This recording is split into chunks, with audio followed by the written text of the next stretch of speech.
What's up YouTube? Today I'm going to be doing a tutorial on how to overclock your PC. As you can see here, I got my computer set up. So I'm using a Core i7 760. This will also work on most most modern day dual cores. Pentiums don't think would work. I do that. Mainly dual cores. i7 series, maybe Xeon. I'm not really sure about the motherboard compatibilities, but I'm using as you guys would know, I'm using a board. As you can see, I'm using a Gigabyte UD4 UD4D. I think it's UD4P. Sorry. I'm using a Core i7 stocked overclocked at 2.7 gigahertz. There's nothing really much in my build, just a CD drive, main hard drive there, secondary hard drive, and that's it. And two more SSDs, or hard drive size. This is going to be a test computer. As you can see, I don't really have a good graphics card there. As you can see, I'm using a crappy 240. I'm gonna get a. I'm still waiting on my 450 SLI, so that will be coming up soon. Other than that, I'm using Corsair Value RAM, 2 GB DIMMs. Using four of those for the slots to fill all of them. There's also a variety of RAM slots to get. RAMs to get. I chose these because I was on a budget and it cost me really cheap to buy. I'm using currently a Thermaltake Light Power 750 volts power supply. So if you guys that are really unsure about power supply, please probably get a little bit over how much you need, because overclocking uses quite a lot more power than just stock. I got everything cable routed there. Alright, so let's start overclocking. I'm gonna boot up. Make sure your fans turn on the high settings. If you have a fan like mine, I'm using the currently using the what do you call it? The Zamlin CPS Extreme 10X. When you post, please go on BIOS.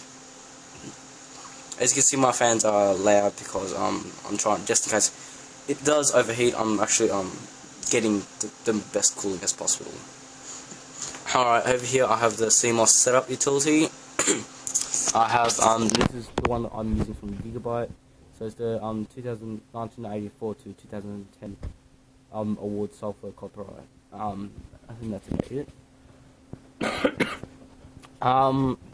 First thing to do is to go into the MB Intelligent Clicker, MIT. Over there you'll see current number of settings. Some of you might not have this, but my motherboard has this type. Please go down to the second one, Advanced Frequency Test. Advanced Frequency Settings. Go to that.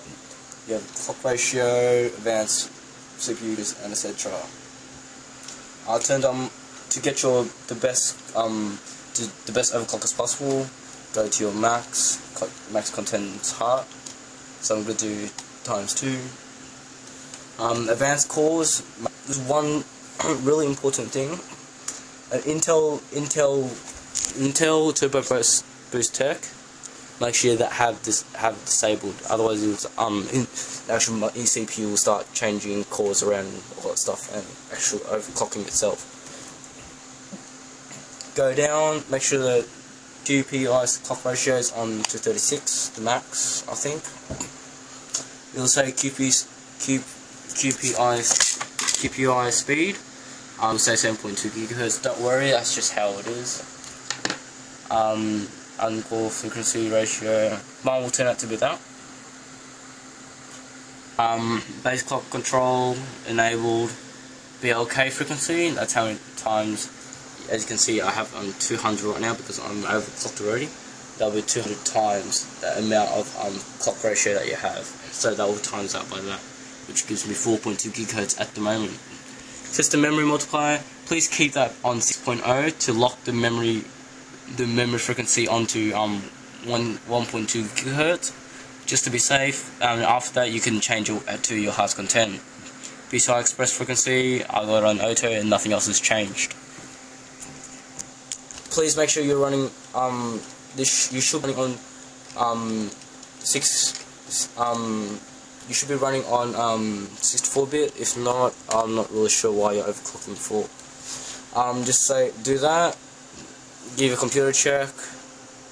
You should feel, if you feel any heat coming from your CPU or anything, just give that a check up again and make sure everything's alright. And make sure, normally I would have the PSU ready to pull out in case if anything goes wrong, but I already know what I'm doing, so I don't need that. And it's always handy, if you guys don't have it, to have a clear reset CMOS. My motherboard comes with one, which I'm ashamed, because with such a high-end motherboard like mine, on ASUS motherboards that's similarly priced to mine, I've seen clear CMOS buttons and quite a lot of features like instant power on buttons under there, so that's not good. Over there I got a clear CMOS button, so that'll clear CMOS jumper over there, and that should stop everything. That should just reset all the settings, or I can CMOS battery. Alright, make sure once you've done those settings, please go to save with setup, exit setup, save the CMOS, yes, and it will reset.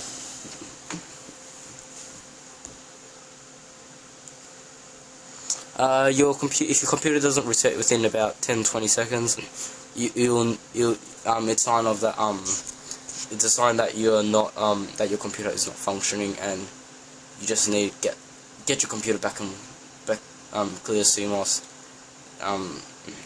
CMOS cleared, and etc.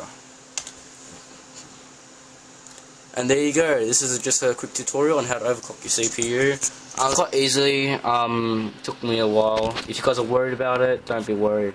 But if you aren't going to be using gaming a lot, like Flight Simulator with Orbex, I recommend you do this. 4.4 GHz will drive right now. Please note with the 920 and other CPUs that you get that you are going to get higher frequencies, so you might as well just keep the BLK a bit lower, because I've got mine 200 to max, so the max overclock I can get on this is 400 MHz, which is quite high, but I wish I could get like 5 GHz out of that, because Orbex requires quite a lot of processing power. Basically that's it. Windows is booting fine. Got everything running. Once you have it running finally, I'm gonna just change it back to, red to speed, high speed, and then it should be fine. My memory chips are quite warm, but other than that, everything's great. I'm booted up into Windows successfully, and that's about it. Thank you. Please comment, subscribe. I'll be placing more videos on this overclock, and if you guys have any questions or comments about what I've done right or wrong, please post on below, and please like this video. Thanks. Peace.